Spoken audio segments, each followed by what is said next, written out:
Okay, let's jump right into this incredibly strange coincidence across television masterpieces.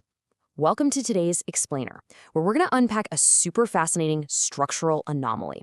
Have you ever wondered why Season 4, Episode 8 is so often the exact hour the safety rails just come completely off? I mean, when you watch long-form storytelling, there's a distinct rhythm to it, right? But when a show hits its fourth season, and specifically that eighth hour, we see creators consistently execute this hard pivot. The world breaks, characters cross lines they can literally never uncross, and the show fundamentally changes its DNA. So today, we're going to look at exactly how and why this happens. So here's our roadmap for today. We're taking a curated tour through 5 wildly different universes. First, we'll break down the Episode 8 phenomenon itself. Then we'll look at Attack on Titan's cost of war, Better Call Saul's escalation pivot, Succession's moral pivot, Rick and Morty's existential pivot, and finally, we'll look ahead to the brink of madness in the series From. All right, Section 1, the Episode 8 phenomenon, or really the anatomy of a turning point. So, what actually makes this specific hour the most dangerous in television? Well, I want you to focus not just on the explosive plot beats, but on the psychological shifts. It's not just about, a building blowing up or a battle being lost. It's about a character's internal compass completely shattering. This slot in a series serves as this uniquely powerful mechanic where creators push characters way past the point of no return, irreparably altering their fictional universes. And why does this matter to us? Because honestly, once you see this matrix, you're going to understand exactly how your favorite writers manipulate your emotions to deliver maximum impact. Moving to Section 2, Attack on Titan, the cost of war, which we can call the consequence pivots. Let's see how this builds in our first case study. In the episode Assassin's Bullet, we are suddenly just drenched in the painful grief of war. We're forced to question the moral standing of our protagonist, Eren, and really grapple with these devastating losses. The emotional centerpiece here is arguably the tragic death of Sasha Blouse. Her heartbreaking final epitaph, just that single word, meat. I mean, it's an absolute punch to the gut. But look at what happens right after. This serves as the exact moment Eren's psyche violently fractures. His reaction isn't your typical sorrow. It's this descent into a really unsettling numbness. He loses a part of himself right here on the airship. And for sure, there is simply no going back. And the duality the creators play with here, it's just brilliant. On one side, we have Eren's descent into total apathy, literally getting beaten up by Levi, and losing the support of the Survey Corps, his own military faction who are on the verge of a coup against him. On the flip side, we have Gabi's infiltration. She boards that airship screaming that she's going to kill the island demons, which echoes exactly what Eren did back in Season 1. Gabi's rising hero and vengeance narrative perfectly mirrors Eren's early journey. The point of no return here is the shifting of empathy itself. The show is demanding we ask, wait, who is the actual villain now? Okay, Section 3, Better Call Saul, Trajectories and Escalation, or the Escalation Pivot. This brings us to the episode Kushada, which is just a masterful display of physical hurdles crashing headfirst into moral decay. We get the chilling arrival of Eduardo Lalo Salamanca. He walks into Nacho's world and casually tells him it's going to be like, I'm not even here. But, we know better. Lalo represents the ultimate physical threat. Nacho has built himself this luxurious cartel life, complete with the fancy house, but inside, he is completely hollow and terrified. He's pulling out fake IDs, dreaming of escaping to Manitoba, but Lalo's arrival just slams that door shut. The trap has snapped. Meanwhile, in stark contrast to Nacho's cartel dread, we have Jimmy and Kim. They execute the thrilling Louisiana burner phone con to save Huel from prison, using this whole army of cell phones and a totally fake letter-writing campaign.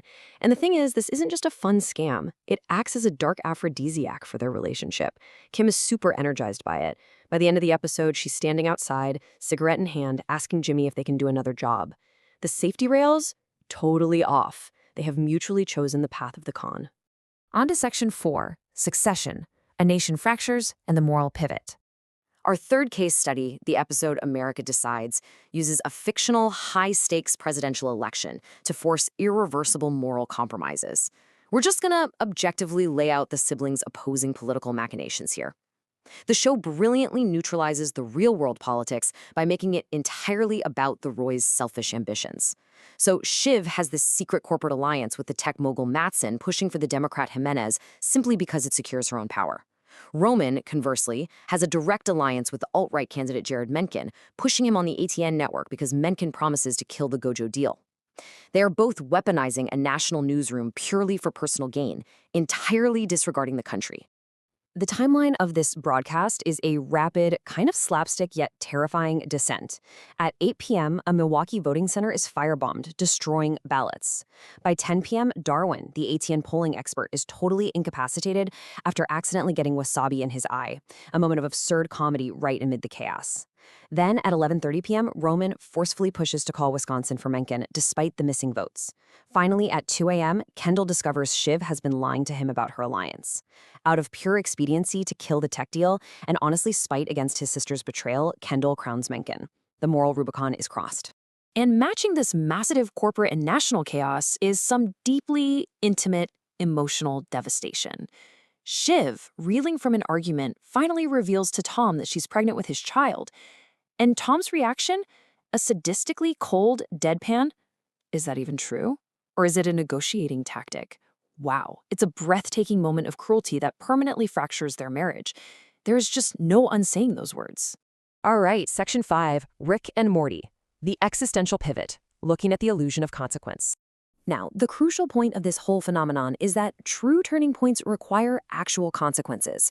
The vat of acid episode starts as a joke about Rick's fake vat of acid, but it escalates into something profoundly dark.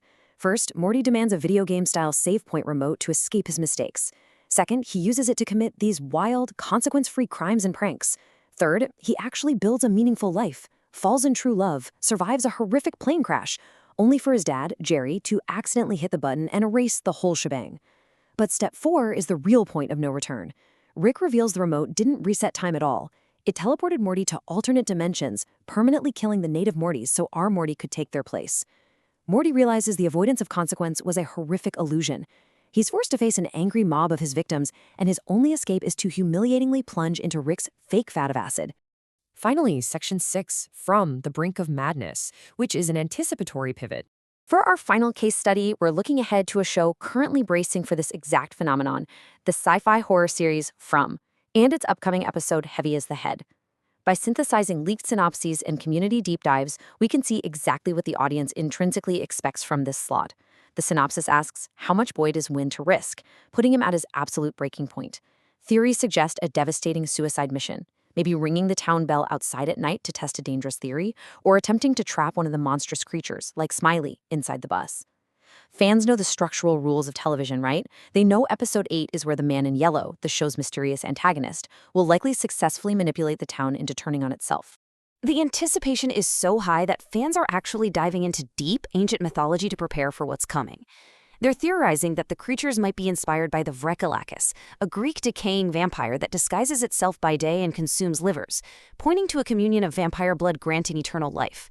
Whether this specific theory pans out or not, what's vital is that the audience knows the survival stakes are about to permanently escalate. They are bracing for a make-or-break hour because they recognize the Season 4, Episode 8 pattern. So, we've looked at the cost of war, physical escalation, moral compromise, existential dread, and the anticipation of madness. These writers are utilizing a shared structural language to pull the rug out from under us exactly when we think we know the rules of the game. I want to leave you with this to chew on. Think about the media you consume.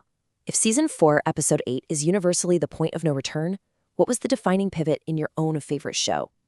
Look back at that specific hour, and I guarantee you'll see the exact moment the safety rails fell away forever. Thanks for joining me on this explainer, and definitely keep your eyes open the next time you hit Episode 8.